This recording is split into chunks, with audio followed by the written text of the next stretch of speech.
What happens when a congressional hearing intended to scrutinize a federal agency is transformed into a courtroom to prosecute political hypocrisy? In a stunning 5-minute display, the Environmental Protection Agency wasn't the only one under the microscope. Representative Jasmine Crockett of Texas took the floor, not merely to ask questions, but to build an airtight case against her own colleagues. She began with a simple question about climate change, but this was just the opening move in a carefully orchestrated strategic attack. We witnessed a masterclass in political communication, where historical facts were wielded as weapons, recent tragedies were presented as evidence of neglect, and federal budgets were reframed as moral documents. But the final move was the most devastating. A public reading of the receipts, exposing a glaring contradiction that her opponents could not ignore. The question is, was this a genuine defense of a vital agency, or a brilliant piece of political theater designed to go viral? Thank you so much, Mr. Administrator, for being here. First, I just have to again send love to Dr. Nance, who is my regional administrator. She and I love to go and give big checks in my district, so I appreciate her so very much.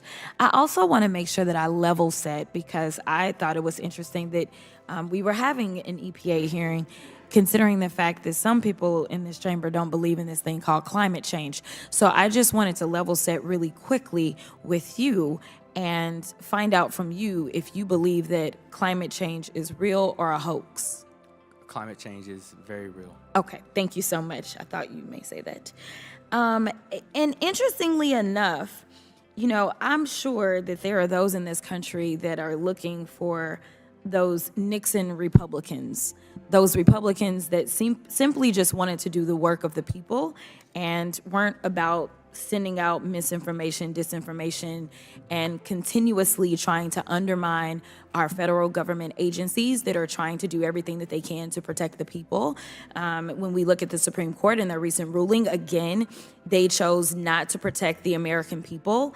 But hopefully we would get people in the legislature, and maybe we can get some legislation on the books to combat what the Supreme Court did, so that we can get back to the business of protecting people. The reason that I bring Nixon up is because it was President Nixon, a Republican, who spearheaded the EPA's creation at a time where our country and communities were facing deteriorating air qualities in cities, where there was rampant pollution in our neighborhoods, and when urban water supplies were constantly being contaminated with dangerous toxins.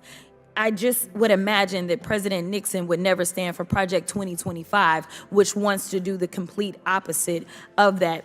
In addition, you know, there's a lot of conversation around rolling back regulations. My colleagues continuously talk about rolling back regulations and not really understanding the importance of these guardrails. And so I just want you to listen to a situation that technically impacted your agency. In 2018, Trump made sure that he scrapped a 2015 Obama-era rule requiring advanced braking technology on trains transporting particularly hazardous materials.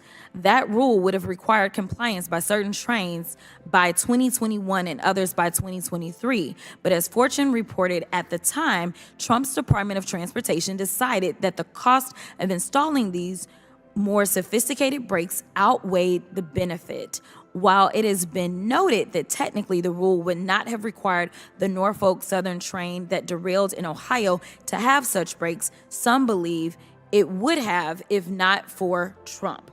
Norfolk Southern estimates that it will spend more than $1 billion to address the contamination caused by the East Palestine derailment and improve rail safety and operations, which includes this settlement with the United States valued at over $310 million, as well as around $780 million in environmental. Regulations are made to protect people from potential disasters such as this. And I can pretty much probably guess that the people of East Palestine would have preferred that there would have been some protections that would have kept them from enduring that terrible situation. But I want to talk about a few other things, and then I will let you go.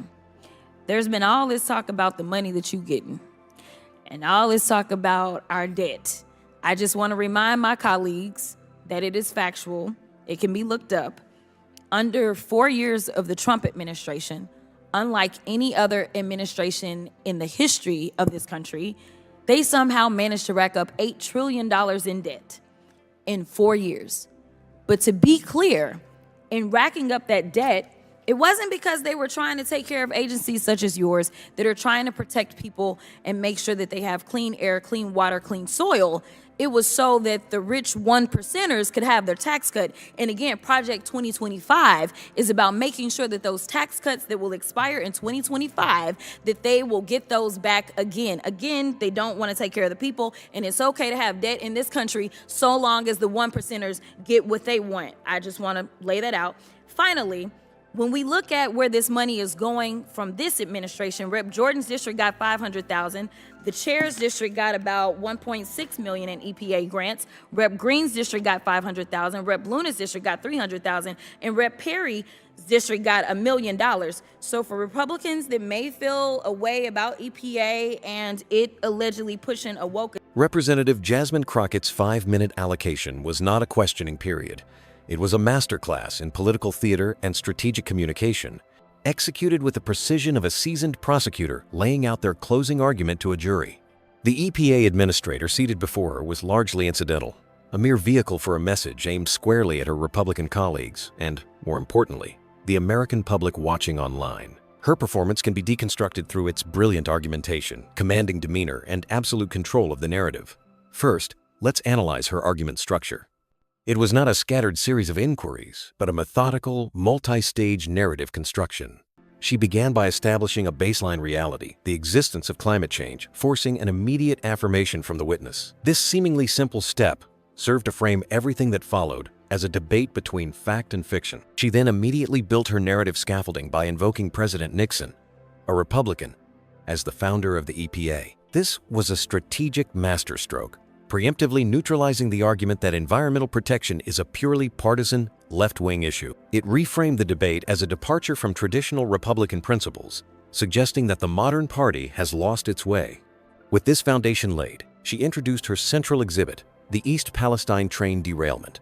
By linking the disaster to the Trump administration's rollback of an Obama-era rail safety rule, she transformed an abstract policy debate about rolling back regulations into a tangible story of cause and catastrophic effect, complete with a billion-dollar price tag for the cleanup. This was followed by a preemptive strike against the inevitable counterargument of fiscal responsibility. She immediately pivoted to the $8 trillion in debt accrued under the Trump administration, arguing this debt wasn't for agencies that protect citizens, but for tax cuts benefiting the rich 1%ers.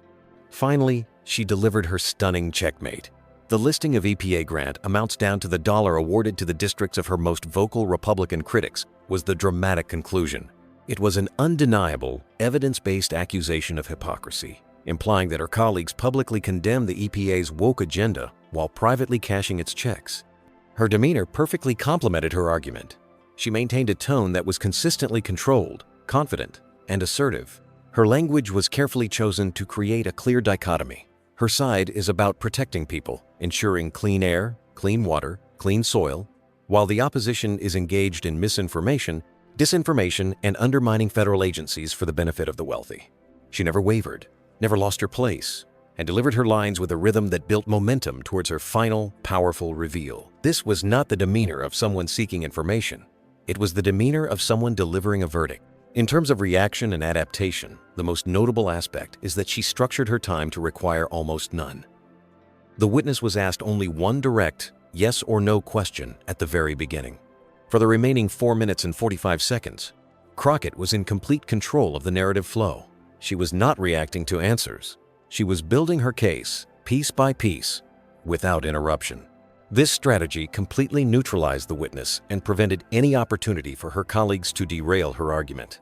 She used the hearings format not for dialogue, but for a monologue, ensuring her message was delivered exactly as she had scripted it. In conclusion, Representative Crockett's performance was a textbook example of how to effectively use a limited public platform for maximum political impact. The goal was not to legislate or to genuinely question the EPA administrator. The goal was to create a compelling, self-contained, and easily shareable piece of content that tells a powerful story of Democratic priorities versus alleged Republican hypocrisy. She successfully framed the debate around public safety, historical consistency, and fiscal morality, culminating in an evidence-based takedown that was designed to resonate far beyond the walls of the hearing room. This wasn't just a speech. It was a strategic weapon deployed in the ongoing information war. What do you think of this strategy? Is it an effective way to hold politicians accountable, or does it turn serious hearings into political grandstanding? Let us know your thoughts in the comments below, and don't forget to like and subscribe for more in-depth analysis.